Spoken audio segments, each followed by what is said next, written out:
છોટાઉદેપુરના રાજનીતિમાં જે ખૂબ જ કમનસીબ ઘટના બની કે રાજ્યના પૂર્વ ગૃહમંત્રી બીજેપીના કદાવર નેતા એમણે આજે છોટાઉદેપુરમાં એક આંતરરાજ્ય ગુનેગાર બુટલેગર એનું સન્માન કર્યું પુષ્પગુચ્છ આપીને, સ્ટેજ ઉપર બેસાડ્યા અને એવું કીધું કે જે કમલમ બની રહ્યું છે એમાં જમીન એણે આપી છે. કેવી રીતના આપી છે એમનો પ્રશ્ન છે, પણ આ જે બુટલેગર છે એના ઉપર 8 જેટલા પોલીસ કેસીસ છે આ જિલ્લામાં, અલગ અલગ જિલ્લાઓમાં.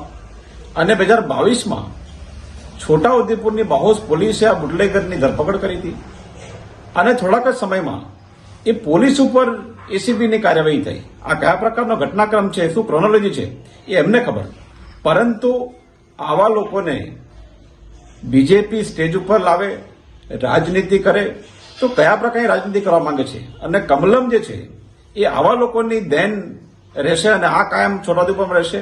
આ એક મોટો સવાલ છે. હું છોટાઉદેપુરની જનતાને, ગુજરાતની જનતાને વિનંતી કરું છું, અપીલ કરું છું કે આ પ્રકારના જે એન્ટી સોશિયલ તત્વો છે એના મારફત આ રાજનીતિ ચાલી રહી છે અને જાકારો આપે અને કોંગ્રેસને સહકાર કરે.